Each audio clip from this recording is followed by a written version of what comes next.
Hey, yo, I've seen enough. Teofimo Lopez should stop calling out Terence Bud Crawford. Listen, I watched Teofimo versus Steve Claggett, and there were 3 combat sports events on last night. Bam Rodriguez versus Juan Francisco El Gallo Estrada. The UFC even had a card with Alex Pereira. And out of the main events, Teofimo, in my honest, humble opinion, he underwhelmed the most. Bam Rodriguez, he looked special. He looked good. He fought and really chopped up Estrada, hurting him, I think, in the first round multiple times through the fight, dropped him. And we hadn't really seen Estrada, even with Chocolatito, go out like that. And then he ultimately gets stopped with the body shot. Bravo. Now, there are other things I could say about the fight. For example, a lot of people aren't taking this in consideration, that Estrada he's like 34, 35. And in those little divisions, that adds up because they throw a lot of punches, a lot of wear and tear. So those fighters in the really, really light weight classes tend to age faster, age in dog years. Also, he hadn't fought since December 2022, so he had a bit of inactivity. But I can only judge the performance based on all the intangibles and what was there.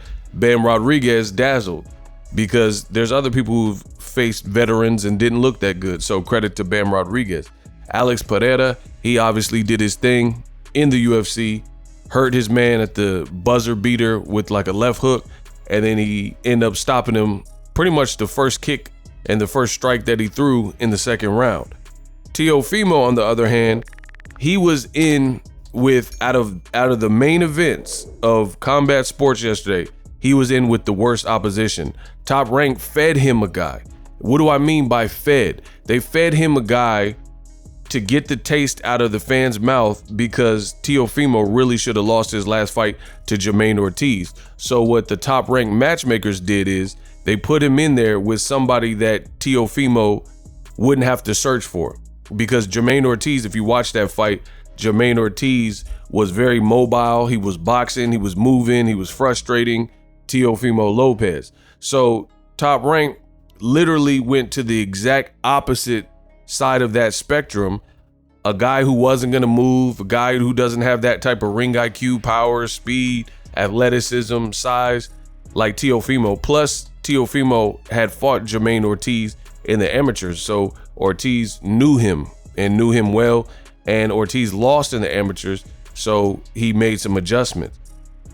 Top Rank matchmakers then, after that performance, which I'm telling you Teofimo should have lost, they decided to give Teofimo a fight that was tailor-made for his style. Teofimo's a counterpuncher, athletic, had some pop, or at least so he did, keep that in mind. And all in all, he didn't really impress, and he underwhelmed with a guy who was literally, and I do mean literally, right in front of him all night. Plus, he was throwing punches. Now, if you know anything about boxing, you know the more offensive your opponent is, especially if they don't have a good defense, the more you open up, the more there's openings for your opponent to hit you. Everybody knows this. So this was a volume guy in Steve Claggett who was very basic, no special effects, very up and down. And his game plan never really waned or shifted or switched. Maybe in the later rounds he slowed down a little bit, but the overall MO of Steve Claggett, what you see is what you get. Come forward, push forward, get hit, try to push the pace, and let your hands go. And Teofimo, I don't think he looked good, all things considered. A guy with 7 losses, a guy who's that right there in front of you, a guy in Claggett who's inexperienced and is not looking to make adjustments. He fights in one mode, and that's how some fighters fight. So Teofimo, he wasn't in there with this dynamic puzzle that you had to unwrap and you have to be, and he didn't have crazy power from what it looked like to me, and he was inexperienced. So some guys who are one-dimensional, they carry a lot of power. So you still have to be mindful, because any false move, if they catch you right, they'll knock you out. Clagett didn't seem to have any of these attributes, yet Teofimo went 12 rounds with him and did what he did. At the end of the fight, his face was marked up like the subways in Harlem, right? His face was tattered. There were moments where it looked like Teofimo got tired. Early in the fight, I would say that Teofimo, he wasn't using this expertise and all the experience that he carries, which was greater than Claggett. He wasn't using that really to his advantage, and he was falling into Steve Claggett's game plan and throwing more punches than he's used to. So it's just like, when we're looking at, remember when they had that graphic, the 4 kings of this new generation?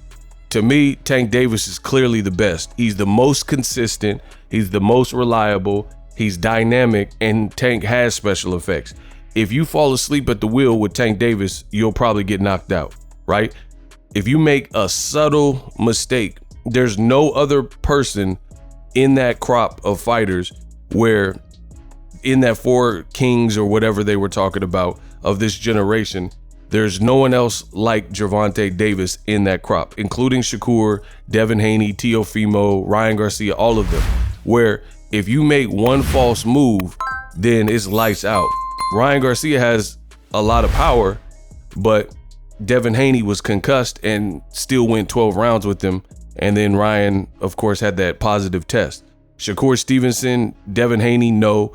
You got guys like Regis Prograis who were hurt versus Devin Haney, and then Devin Haney didn't have the wherewithal to get Regis out of there, despite Regis losing every round. Same thing with Teofimo. Can you imagine if Gervonta Davis or a Terence Crawford or somebody like that fought a Steve Claggett, you know, a Jerron Boots Ennis, one of these fighters? And it's funny because Teofimo made a statement and he said ESPN can keep the blacks.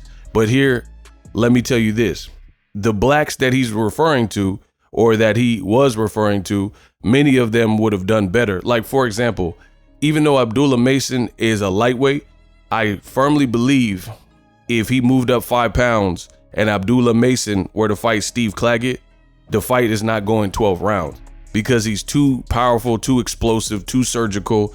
And Abdullah Mason really hasn't had the experiences of a Teofimo Lopez, but I do rate him, and I do think he has and shows a lot of promise. So Teofimo, he needs to stop calling out Terence Crawford, because he doesn't even look the most consistent at 140. He definitely doesn't look like the best at 140, because in my opinion, I think there are guys out there that could definitely beat him, or at the very least give him a run for his money. Guys like Kenneth Sims, Gary Antoine Russell, Puello.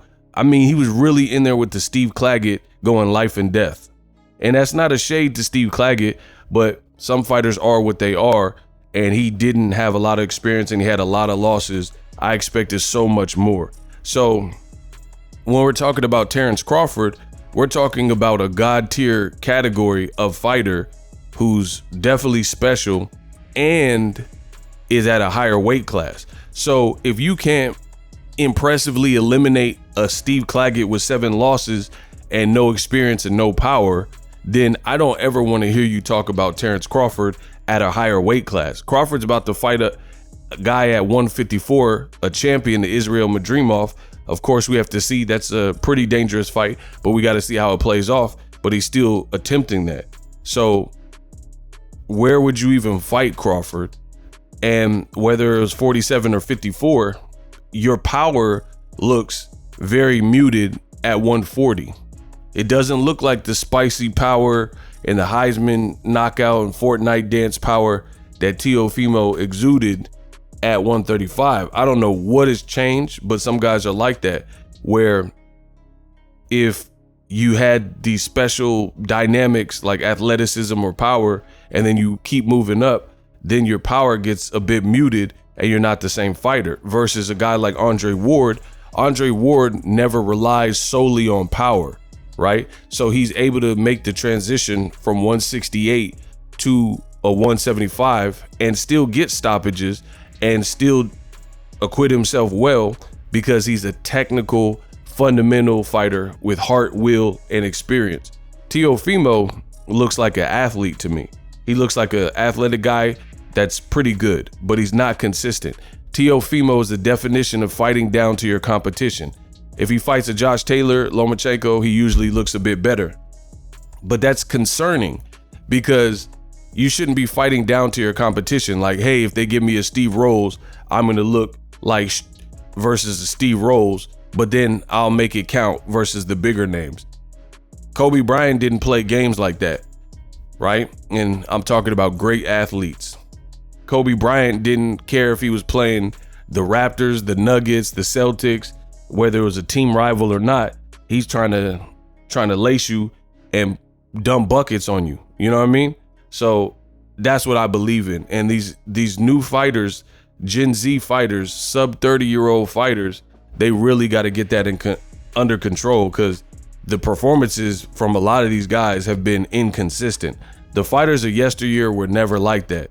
Like if you watch a Mike Tyson, Marco Antonio Barrera, Juan Manuel Marquez, Pacquiao, Floyd Mayweather, Roy Jones, the peak of their careers, you knew exactly what you were going to get if you watched a Julio Cesar Chavez show or Pernell Whitaker or whoever, Oscar De La Hoya. These new fighters, it's just like a shot in the dark, so to speak, when it comes to what you're going to get. When I watch Teofimo, I don't know if he's going to impress and prove people wrong or if he's going to look horrible. And versus Steve Claggett, it was so undesirable. Like the fight was kind of boring, like all things considered. So it really just gave me more of a respect for Clagett just because he was durable and tough and he was overmatched, but he was still trying and he didn't get dropped or knocked out. That's why I don't even like fights like that, because when you have a fight like that, there's really little gain for the A side, champion side guy. It's just, there's not much that you're going to get. Even if you would have knocked him out, you're not going to get that much credit. But then if you go 12 rounds with him, people are going to be like, wow, what the heck? And then it's funny because you have old media and they talk bad about Gervonta Davis and his resume. Frank Martin looked way better in a loss, a brutal knockout loss to Tank. He was trying, he was showing some footwork. He had a good 1-2s, some good, punch selection. Tank was too much and put too much presence and pressure on him and ended up crumbling and making some mistakes. But he looked better than the Steve Claggett, and so did Gervonta Davis and the outcome of that fight. So Teofimo, he got to stop talking about Bud.